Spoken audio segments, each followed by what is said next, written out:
Hello all, this is Mrs. Rod with a word in season, and I have had a lot of requests from you about getting out of debt. Rod and I have been out of debt since 2003, and it has been a blessing, and the Lord has helped us stay out of debt. He helped us get out of debt, number one, and He helps us stay out of debt.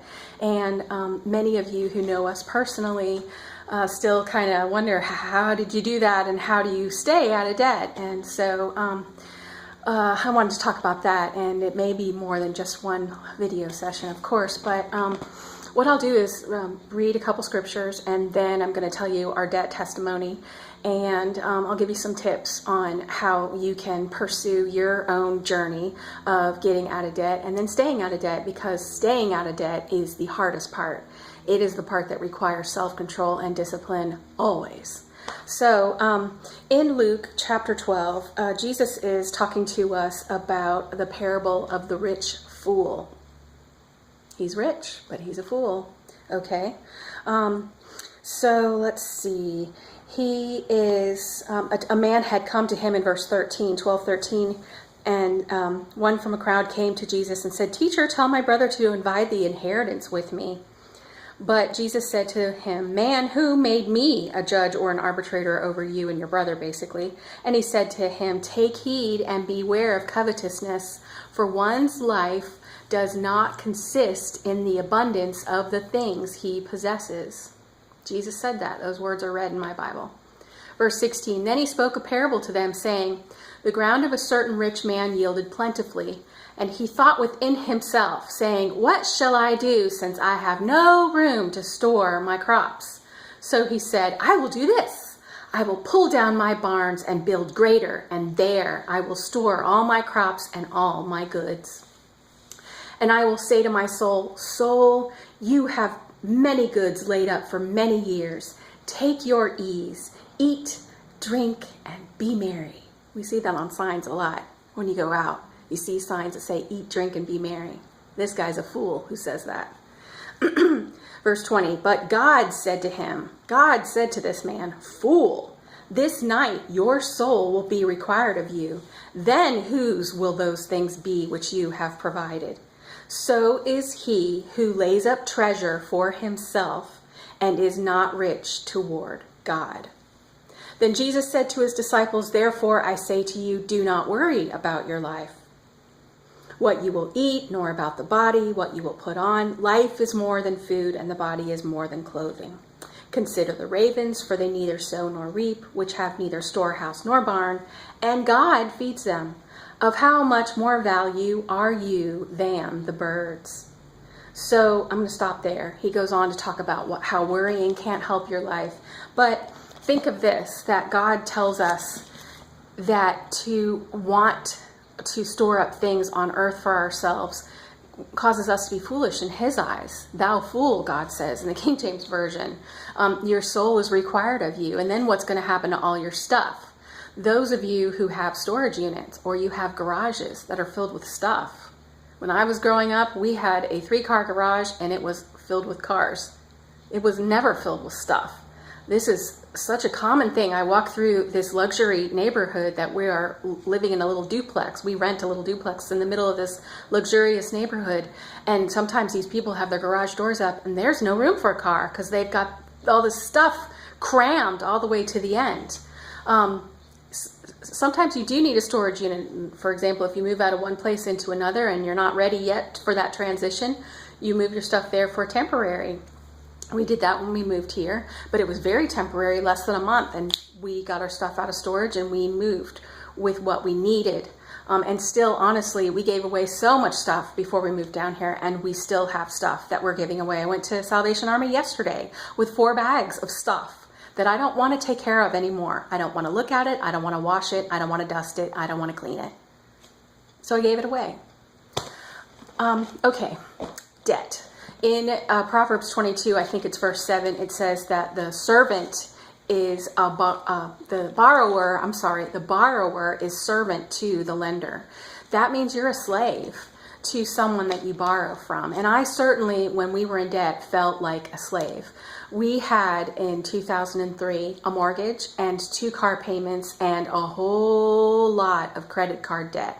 And we were still accruing more and more credit card debt because there were times where I would be spending all the money that we were making because we both worked full time, and then the light bill was due or the mortgage payment was due or something else was due, and I would use the credit card to pay another bill. Have you ever done that? Boy, I thought, how low have I sunk, because I knew better than this. Learning about how credit works is a whole other video on its own. My father taught me a very simple lesson about how to build good credit. He took me to Penny's when I was 15. I had 2 jobs, and he said, we're going to go in here and we're going to open up a credit card. I'm going to be your co-signer. And I was so jazzed I was going to have a card with my name on it. That's terrible. It's all about psychology, and that's what they want. They want you to be excited that they've accepted you and they've offered you credit, and we're going to give you a cool looking card with your name on it. Don't fall for that ridiculous stuff. And then my dad took me in there and he said, I'm going to tell you, you're going to buy 1 lipstick, and that's all I'm going to let you buy. And I'm going to take this card and put it in my wallet.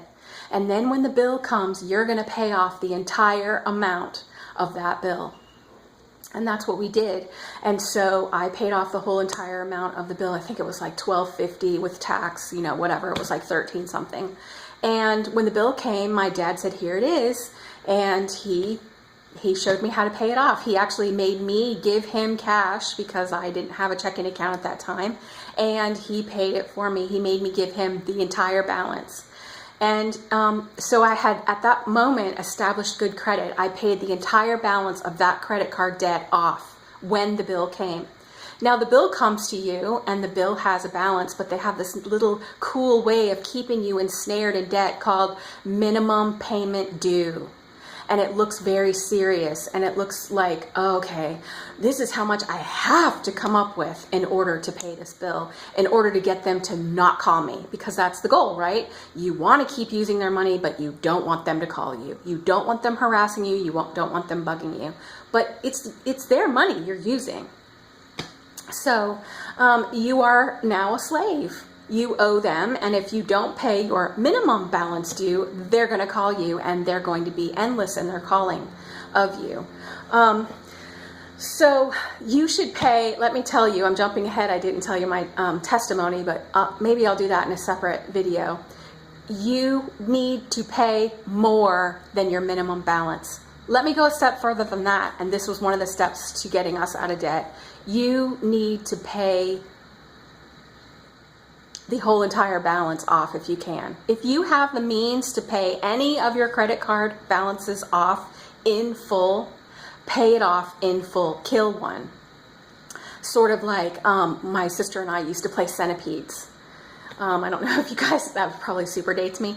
The video game, and but you're eating the whole centipede, as much of it as you can get without these bombs coming in and dropping on you. You want to kill that whole entire debt, but you want to figure out, be wise and figure out which one of those credit cards has the highest interest rate. The highest interest rate of that credit card is the one that you owe the most on, even if it has the smallest balance, really, because the interest is probably accruing daily. So it ends up costing you way more.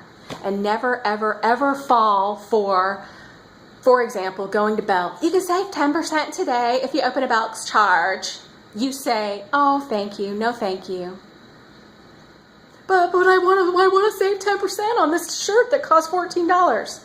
It's not worth it. Believe me, I promise you, you don't need to be snared that way, okay?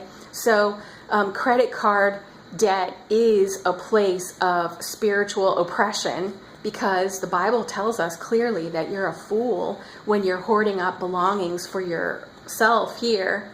You're not honoring God with what God has given you. And also, you are a slave now. The borrower is a servant to the lender. You're a slave. You have been enslaved. I want you to comment. Tell me what your experiences are. Give me some feedback, because I'm going to be putting out a couple more videos. One of them is going to be on how we got out of debt. And then another one is going to be on what you can do now, what you can do. And also some tips about staying out of debt. Staying out of debt is absolutely key, because you are right back where you started from if you don't stay out of debt. And you can do it, but you have to do it with God's help. I promise you. It takes the Lord, it takes a willing spirit, and you have to ask God for help. The last thing I'm going to say on this video is that I spread, like Hezekiah did, all of my bills out before the Lord in 2003. And I told him, I think this displeases you, but I don't know how to get out of it. And I need you to help me get out of it. Please give me help. And so there's step one. That's what you can do. You can take all those bills, spread them out before the Lord, close the door, get alone with Him, get on your knees, and admit it to Him. I'm stuck, and I need help here. And then wait and see what God does. You do your part, but by asking for help.